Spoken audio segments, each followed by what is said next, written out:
Dr. Marketing Tips, paging Dr. Marketing Tips. Dr. Marketing Tips, you're needed in the marketing department. Welcome to the Dr. Marketing Tips Podcast, your prescription to the answers you seek to grow your medical practice easier, better, and faster. This show is all about connecting practice administrators and medical marketing professionals with peers working in practices, learning from experiences, making mistakes, and sharing successes. Let's get started.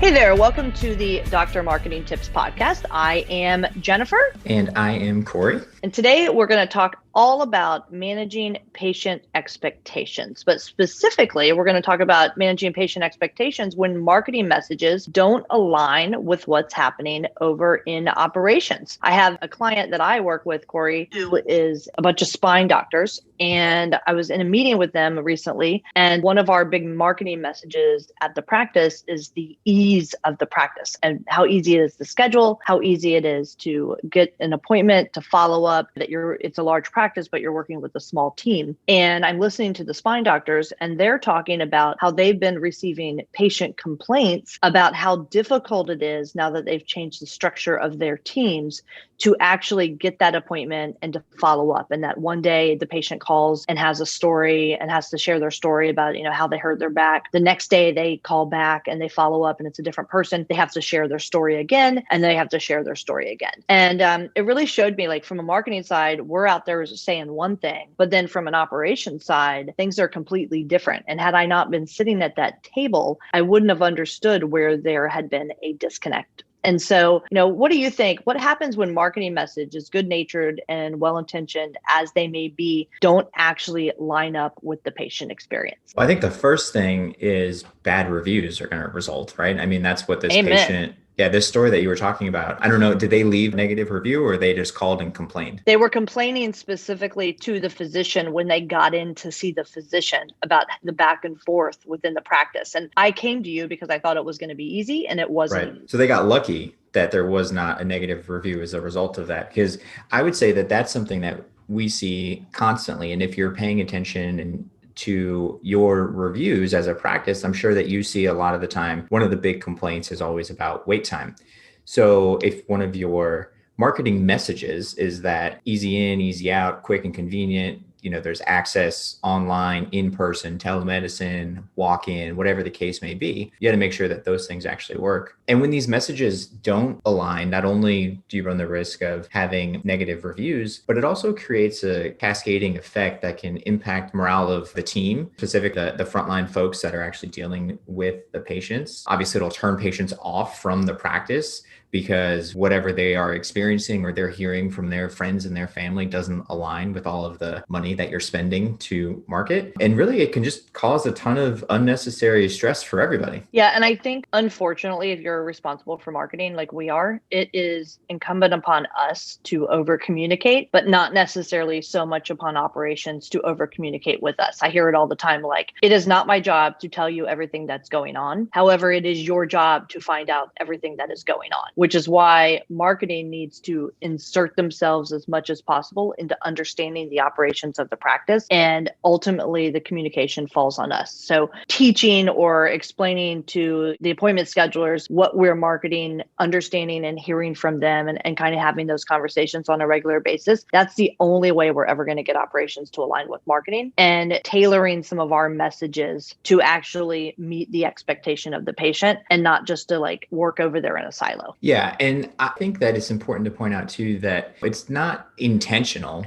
We're not trying to work in silos, but the operations, they have a ton of stuff going on. They're really busy and they're not paying attention to what marketing is doing. And marketing typically is either something that someone else is tasked with, or if you're listening to this podcast, and maybe it's something that one of the hats that you wear. And as you're developing these messages and trying to roll out these campaigns or whatever the case may be, you may not stop to always consider how this is actually going to work. So you can get a lot of people at the top of the funnel, but then as they sort of move through, they're going to hit a bottleneck. And when that happens, there's going to be some sort of repercussions. And I feel like one of the ways to avoid that is to obviously engage the staff a little bit more. But something that we've had success doing is working on marketing plans internally and talking to the staff more, because I would say that you'd be amazed at the difference that that can make and the problems that can avoid just by sort of over communicating to your team. And that can be anything from internal memos to posting on an employee Facebook group to an intranet if you have one of those, or just sending out a bunch of paper and saying, hey, this is what's going on. Because even if you don't think anybody's going to read it, well, somebody is, and it's going to make a difference. It's going to be positive. So anytime that you get the opportunity to communicate and share what's going on, you should talk about it. Yeah, I agree. And always remember, like, the communication, everybody receives and provides communication differently. So if it's a memo plus something, just depends what's going on. And this issue, to me, Corey, seems to be something that we're going to deal with more and more in 2021. I think it's an old time issue, marketing, like departments not communicating, or like the left hand not knowing what the right hand is doing. But we're going to see this more and more in 2021. And we've talked about this on some recent episodes of the show. And we're going to see it more because we're doing more and we're having to connect the dots on more. And so, for example, we have a client that just went live with self-scheduling, and it took them 6 months to get it going. And there were members of the team, and marketing was not included in the mix of that, but there were the members of the team that met for 6 months and went through every possible scenario. If a patient wants to schedule online, it's a large practice. They want to see they have an injury here, and that opens up 9 providers. And then those 9 providers each have their own preference sheets. And then they have like the locations they're at, goes on and on down the tree. And it makes for a negative patient experience, or a complicated patient experience, going through that process. And on the same side, we're over here marketing about ease of access, and it's easy to get an appointment, but I'm telling you, it's 20 minutes to go through the form online. And so I think we're going to see more of these disconnects between marketing and operations, or interdepartmental disconnect, as technology allows us to do more things. Yeah, it's a perfect example of sometimes you need to hit the pause button or kind of take a step back. And I know that's easier said than done. I think that's something that we deal with like every day. But like you're saying in this example, so they're getting ready to roll out self-scheduling. We hear about it basically when it's ready to roll out. So all we hear is, hey, we're getting ready to do this. And we're like, oh, cool. Well, self-scheduling, that's great.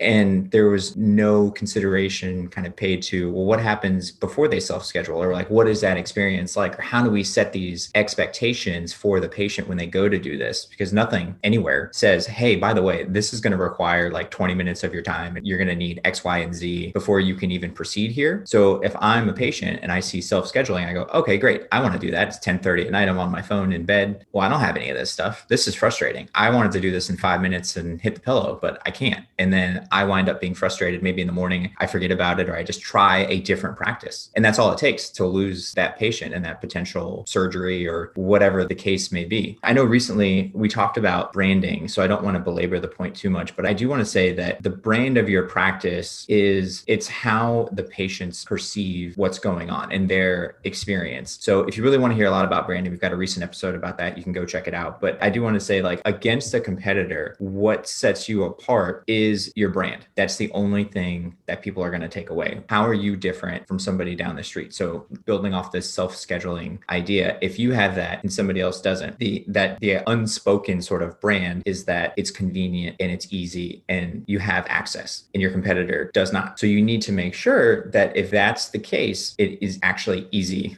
and you do have the access and people can get in. And if not, then you need to change your brand messaging.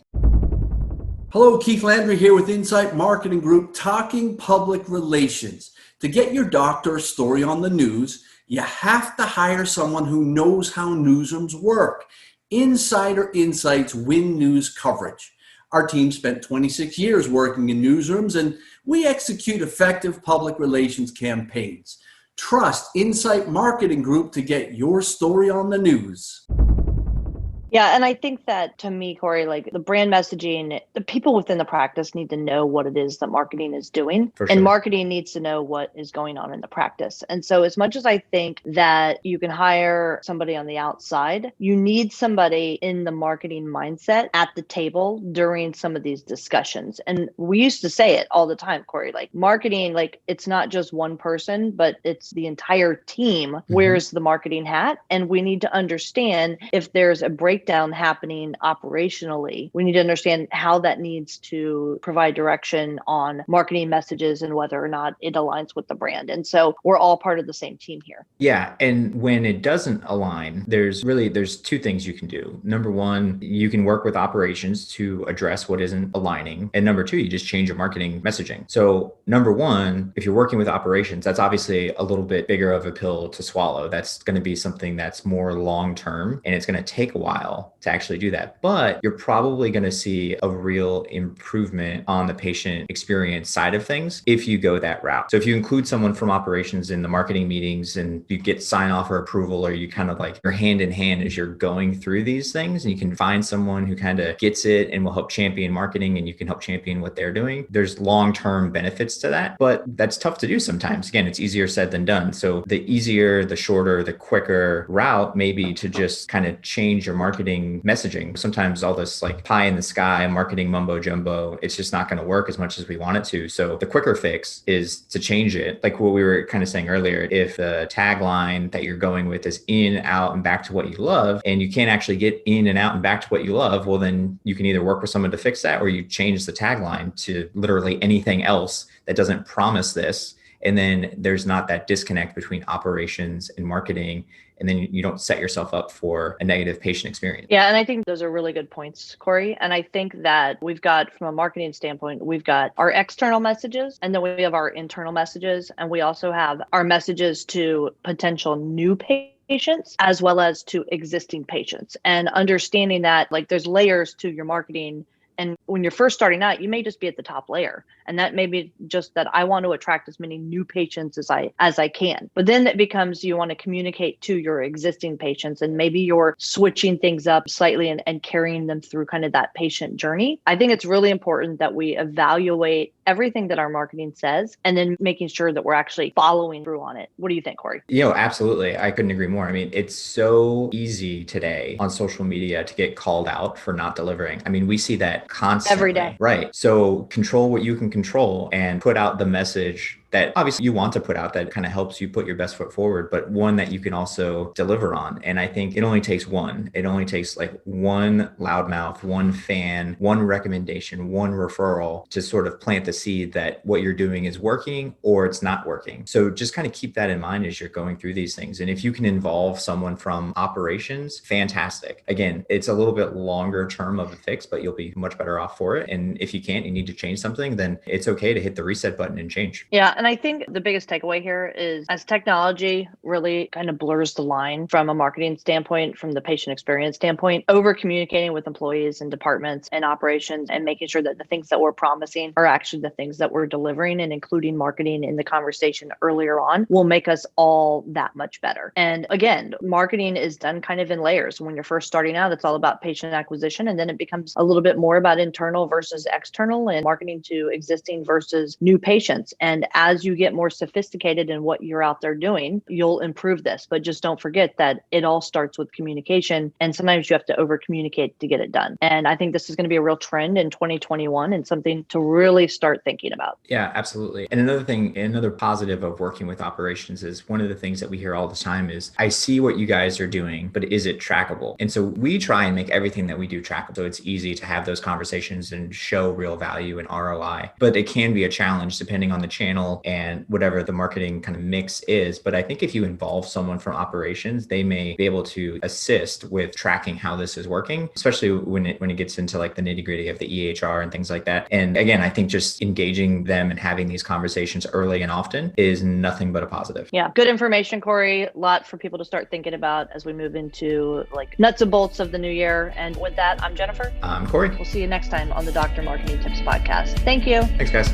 Thanks for listening to the DrMarketingTips.com podcast. If there's anything from today's show you want to learn more about, check out DrMarketingTips.com for our podcast resource center with all the notes, links, and goodies we mentioned during the show. If you're not already a subscriber to our show, please consider pressing the subscribe button on your podcast player so you never miss one of our future episodes. And if you haven't given us a rating or review yet on iTunes, please find a spare minute and help us reach and educate even more of our medical practice peers. Thanks again for listening, and we'll catch you next time. Doctor's orders.